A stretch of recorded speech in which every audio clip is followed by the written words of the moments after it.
Good evening student, this is the Pahuja law academy. My name is Gyanendra Pandey.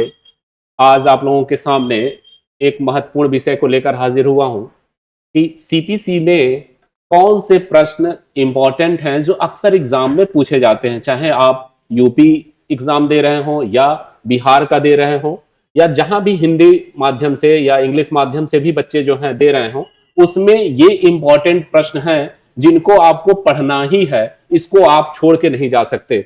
और उसी पे हम चर्चा करेंगे कि वे कौन कौन से प्रश्न हैं जो आप इसको देखेंगे। पहली चीज कि आपको इंपॉर्टेंट कि डिक्री से आप क्या समझते हैं, डिक्री कितने प्रकार की होती है, डिक्री और आदेश में अंतर क्या है। अब इस क्वेश्चन को समझो, मैंने मेंस पे भी वीडियो बना चुके हैं कि एक क्वेश्चन में कई प्रश्न पूछे जाते हैं। तो इसमें जैसे इसी प्रश्न में है कि डिक्री से आप क्या समझते हैं, यह आपका पहला प्रश्न है। दूसरा कि डिक्री से आप कितने प्रकार होते हैं और डिक्री और आदेश में अंतर क्या है। तो आपसे एग्जामिनर 3 क्वेश्चन पूछना चाह रहा है और एक ही क्वेश्चन में आपके 3 जवाब होंगे और तीनों के जवाब आप हेडिंग डाल के लिखेंगे कि उसको दिखाई दे कि हम इस प्रश्न का जवाब दिए, फिर इसका जवाब दिए और फिर इसका जवाब दिए। तो आप जो है मेंस की अगर तैयारी कर रहे हो तो इस क्वेश्चन को आप देख के जाएंगे। एक क्वेश्चन अक्सर यूपी में, बिहार में, एमपी में पूछा जाता है। दूसरा क्वेश्चन जो है, सिविल प्रकृति के बाद का क्या अर्थ है, कौन से बाद सिविल प्रकृति के बाद है और कौन से नहीं है। यह धारा 9 पे, सीपीसी के धारा 9 पर आधारित क्वेश्चन है। इसमें भी जो है 3 क्वेश्चन पूछे गए। पहला आपको जवाब देना पड़ेगा कि सिविल प्रकृति का बाद होता क्या है, किसको हम सिविल प्रकृति का बाद कहते हैं। दूसरी चीज कि यह किन मामलों को सिविल प्रकृति के बाद के अंतर्गत रखते हैं और किन मामलों को सिविल प्रकृति के बाद के अंतर्गत नहीं रखते। तो इसको आप इसको देखेंगे, अपना एक नोट्स बनाएंगे इसी आधार पे और उसको आप तैयार करेंगे। दूसरा क्वेश्चन कि प्रांग न्याय का सिद्धांत क्या है, यह किन परिस्थितियों में लागू किया जा सकता है, प्रांग न्याय और विचाराधीन बाद में अंतर बताइए। तो इसमें भी 3 क्वेश्चन पूछे गए। क्वेश्चन तो एक ही है लेकिन 3 आयाम में है, 3 चरणों में है। तो इसको आप देखोगे और आप तीनों पे बराबर संतुलन बनाने का प्रयास करोगे।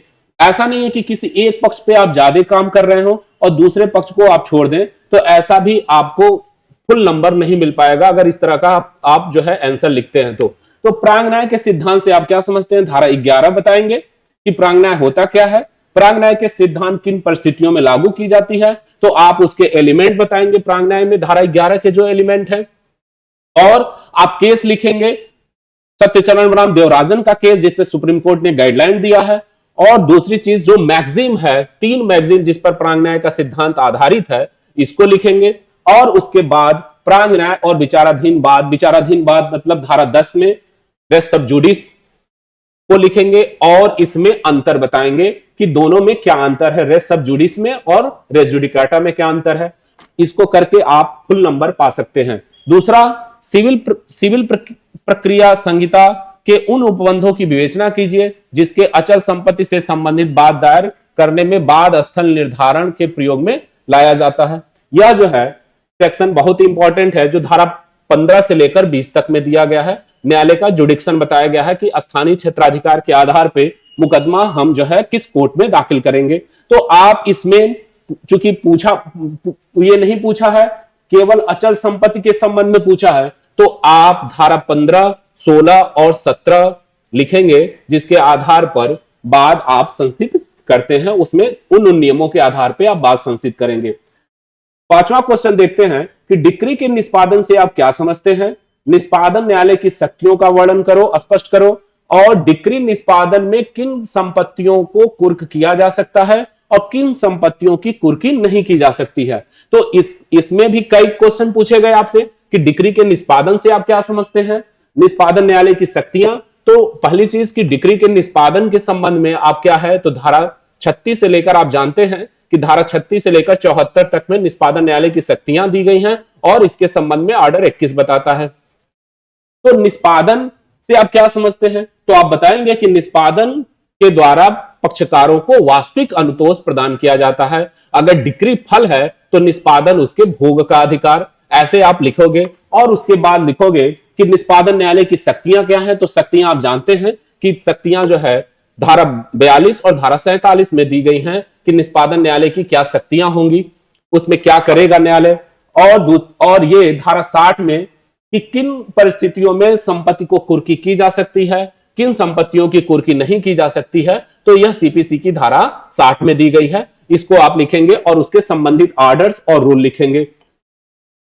दूसरा यह बताया कि अभिवचन के मूल नियम क्या है, न्यायालय किन परिस्थितियों में अभिवचन में संशोधन की आज्ञा दे सकता है। तो अभिवचन, अब ऑर्डर पूछता है ऑर्डर 6 कि अभिवचन से आप क्या समझते हैं, इसके जो 4 सिद्धांत हैं अभिवचन के, उन चारों सिद्धांतों को लिखेंगे। और क्या अभिवचन में न्यायालय संशोधन की आज्ञा कब देगा, तो ऑर्डर 6 रूल 17 में बताया गया है कि न्यायालय संशोधन करने की आज्ञा कब देगा, इसको लिखेंगे। और अभिवचन के जो 4 नियम हैं, जो कहा कि तथ्य का उल्लेख करेंगे, विधि का उल्लेख नहीं करेंगे, तथ्य का उल्लेख करेंगे, साक्ष्य का उल्लेख नहीं करेंगे, केवल संक्षिप्त कथन लिखेंगे और सारवान तथ्यों का ही उल्लेख करेंगे। तो इस पर आधारित है अभिवचन, इसको लिखेंगे।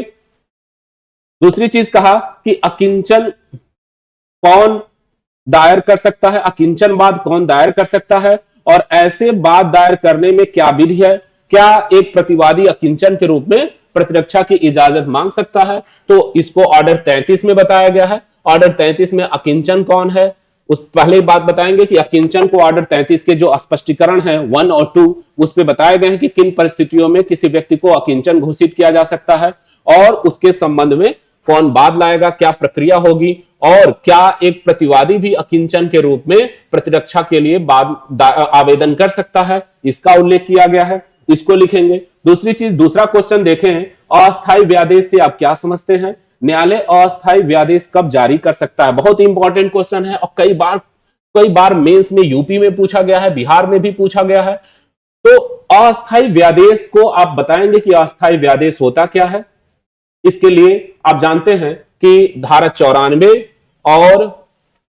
और ऑर्डर 39 लिखा जाता है। तो ऑर्डर, इसको संबंधित सेक्शन के साथ ऑर्डर का भी उल्लेख करेंगे कि ऑर्डर 39 में अस्थायी व्यादेश जारी करने के लिए न्यायालय जो गाइडलाइन दिया है कि उस पर क्या है कि उस पर जो 3 सिद्धांत हैं, अपूर्णी क्षति का, सुविधा का सिद्धांत और संतुलन का सिद्धांत, इसको आप लिखोगे। उसके आधार पे फिर इसमें अस्थायी व्यादेश किन किन परिस्थितियों में न्यायालय जारी कर सकता है, अस्थायी व्यादेश के उल्लंघन अगर कोई कर रहा है तो उसका कितना दंड दिया जाएगा, इसको लिखोगे। अस्थायी व्यादेश की परिभाषा बताओगे, जो न्यायालय ने परिभाषा दिया है और जो विद्वानों ने, हल्सवरी ने परिभाषा दिया है, उसको आप लिखोगे। अकिंचनवाद से आप क्या समझते हैं, इस प्रश्न को। आप विद्यार्थियों में क्या होता है कि अगर वो क्वेश्चन को ठीक से पढ़ते नहीं है, क्वेश्चन क्या पूछ रहा है इस पर नहीं ध्यान दिए, बल्कि बस देखे अस्थायी व्यादेश है तो लिखना शुरू कर दिए। बल्कि आपको देखना है क्वेश्चन को पढ़ते समय आप थोड़ा टाइम दें, और जितने क्वेश्चन पूछे जा रहे हैं, एक ही क्वेश्चन है लेकिन इसमें जो है एग्जामिनर है आपसे 2-3 चीजें पूछ रहा है कि अस्थायी व्यादेश से आप क्या समझते हैं। तो पहले आप इसको बताएंगे और उसके बाद आप बताएंगे कि न्यायालय अस्थायी व्यादेश कब जारी कर सकता है, किन परिस्थितियों में जारी कर सकता है, यह बताएंगे। दूसरा, आप देखें कि सम्मन के क्या आवश्यक तत्वों का वर्णन करिए, प्रतिवादी पर सम्मन की तामील करने की विभिन्न रीतियां क्या हैं। बहुत इंपॉर्टेंट क्वेश्चन है ये। सम्मन को अब धारा 27 और इससे संबंधित धारा 5 में, ऑर्डर 5 में बताए गए हैं। धारा 27 क्या कहती है कि धारा, इसको लिखोगे कि धारा 27 कहती है कि वाद संस्थित होने की तारीख से 30 दिन के अंदर सम्मन जारी किया जाता है। सम्मन की परिभाषा कहीं नहीं लिखा गया है, लेकिन आप एक परिभाषा बताओगे कि सम्मन का क्या परिभाषा है, न्यायालय ने क्या सम्मन को परिभाषित किया है, इसको बताओगे। कि दूसरी चीज, सम्मन के फिर क्या आवश्यक एलिमेंट है, सम्मन के अंतर्वस्तु क्या है, ये ऑर्डर 5 में दिया गया है कि सम्मन के क्या अंतर्वस्तु होंगे। तो ये कहा कि सम्मन में प्रतिवादी का नाम और पता लिखेंगे, सम्मन में सम्मन का उद्देश्य लिखेंगे, न्यायालय की मुद्रा होगी और न्यायालय के हस्ताक्षर होंगे। सम्मन में बाद जो संस्थित हुआ है, बाद पत्र की एक प्रति संलग्न होगी। तो ये सम्मन की अंतर्वस्तु होगी। और ये बताया, दूसरी चीज बताया कि प्रतिवादी पर सम्मन तामील करने की रीति क्या है। तो आप यह भी लिखेंगे कि सम्मन जो है का उद्देश्य क्या है, नेचुरल जस्टिस है, यूडी अल्ट्रम पार्टम, दूसरे पक्ष को सुनो। अगर आप न्यायालय ने सम्मन जारी नहीं किया तो फिर क्या होगा, कार्रवाई दूषित हो जाएगी, अवैध हो जाएगी। इस उद्देश्य से सम्मन जारी किया जाता है, इसका ऑब्जेक्ट लिखोगे। और अब आपसे पूछा जा रहा है कि प्रतिवादी पर संबंध तामील करने की रीति क्या है, तो इस रीति का वर्णन करोगे ऑर्डर 5 में जो दिया गया है। ऑर्डर 5 में आप देखोगे कि ऑर्डर 5 में 4 प्रकार की रीति बताई गई है और इन सबके ऑर्डर 5 और रूल्स अलग अलग हैं। तो जैसे इसमें बताया गया कि एक व्यक्तिगत तामीली होगी, दूसरा प्रतिस्थापित तामीली होगी, तीसरा कहा कि दस्ती तामीली होगी और चौथा अन्य प्रकार से तामीली होगी। इसको आप एक चार्ट बना लेंगे और उस पर थोड़ा थोड़ा इसकी व्याख्या करेंगे। यह भी जरूरी है कि यह क्वेश्चन जितना कितना लिखा जाए यह हर क्वेश्चन के नंबर पे डिपेंड करता है कि कितने नंबर का क्वेश्चन पूछा गया है। कि अगर 10 नंबर का क्वेश्चन पूछा जाए तो आपको उसी आधार पे 2 पेज से 2.5 पेज के बाद में लिखना होगा, और अगर इसको 25 नंबर में पूछ रहा है तब इसकी व्याख्या आप बहुत डिटेल में करेंगे और उसमें संबंधित केस भी लिखेंगे। अगला क्वेश्चन आप देखें कि पूछा कि निम्न पर टिप्पणी लिखो। अब यह टिप्पणी को टिप्पणी के तौर पे भी पूछ सकता है और हो सकता है कि लॉन्ग क्वेश्चन में आपको 10 नंबर से पूछ जाए। हमारा पर्पज है कि आप इन क्वेश्चनों को पढ़ के जाएंगे जिससे आप जो है एग्जाम में आपको एक आइडिया रहेगा कि कहां से क्वेश्चन बनता है और उसको क्या क्या पढ़ना है, क्या छोड़ना है। इन प्रश्नों को तो आप निश्चित ही पढ़ के जाएंगे, यह सीपीसी के मुख्य प्रश्न हैं। अब इसमें कहा कि अंतःकालीन लाभ से आप क्या समझते हैं, टिप्पणी लिखना है तो अंतःकालीन लाभ पे आप बताएंगे। अंतःकालीन लाभ को जैसा कि आप जानते हैं कि 2(12) में परिभाषित किया गया है और इसके साथ ऑर्डर 20 भी है लगती है, इसको आप लिखोगे। अंतःकालीन लाभ विधि प्रतिनिधि लिखोगे। एक पक्षी डिक्री को कब आपास्त किया जा सकता है, तो आप इसमें लिखोगे कि एक पक्षी डिक्री कब जारी की जाएगी और किस ग्राउंड पे आपास्त की जाएगी, ऑर्डर 9 रूल 13 पे को लिखोगे।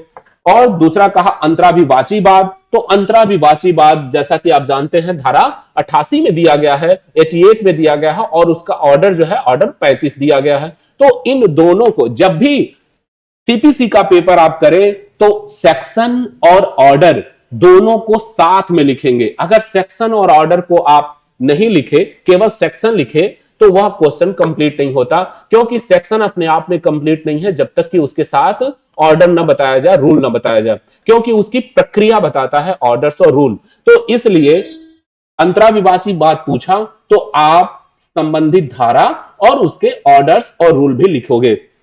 दूसरा कहा कि न्यायालय की अंतर्निहित शक्ति क्या होगी, तो अंतर्निहित शक्ति धारा 151 लिखोगे कि न्यायालय की अंतर्निहित शक्ति है क्या है, इस पर इसके केस क्या है। इसको आप टिप्पणी के तौर पे ही नहीं, इसको एक लॉन्ग क्वेश्चन पढ़ के जाएंगे कि हो सकता है कि इसमें से जो हम टिप्पणी बता रहे हैं वह लॉन्ग क्वेश्चन पूछ दे। इसलिए आप इनको एक फुल क्वेश्चन तैयार करके जाएंगे कि अंतर्निहित शक्ति में न्यायालय क्या कर सकता है, क्या नहीं कर सकता है। केस लिखोगे कि सुप्रीम कोर्ट ने क्या अंतर्निहित शक्ति पे गाइडलाइन दिया है, किसको अंतर्निहित शक्ति बताया है, इसको आप लिखोगे। दूसरा ये कहा कि मुजरा और प्रतिदावे में अंतर क्या है, तो मुजरा और प्रतिदावा बहुत इंपॉर्टेंट है। जैसा कि आप जानते हैं इसको ऑर्डर 8 और किसमें लिखा गया है, ऑर्डर 8 और प्रतिदावे को ऑर्डर 8 रूल 6 में बताया गया है कि आप इसको क्या मुजरा और प्रतिदावा क्या होता है, इसको आप लिखोगे। दूसरी सरकार के विरुद्ध वाद, सरकार के विरुद्ध वाद में धारा 79 से 80 में प्रावधान किया गया है और इसके साथ ही साथ ऑर्डर 27 बताता है कि सरकार के विरुद्ध वाद दाखिल करने पर उसको सरकार को नोटिस दी जाती है। और उस नोटिस में आप क्या लिखेंगे, इसमें सलीम एडवोकेट बार एसोसिएशन का केस बहुत इंपॉर्टेंट है। उसमें सुप्रीम कोर्ट ने गाइडलाइन दिया है कि सरकार को नोटिस देना क्यों आवश्यक है और सरकार को भी चाहिए कि इस धारा को फुलफिल करे, उस उद्देश्य को पूरा करे ताकि वाद को रोका जा सके। और ये सारे क्वेश्चन बहुत इंपॉर्टेंट हैं, इसको आप हमेशा अपने मेंस में याद करोगे और अपना एक नोट्स बनाओगे जिसके आधार, जैसे मैंने बताया है मेरे मेंस के भी वीडियो हैं कि मेंस कैसे लिखा जाता है, मेंस के नोट्स कैसे बनाए जाते हैं, आप उसको देख सकते हैं और उस पर लाभ उठा सकते हैं। धन्यवाद।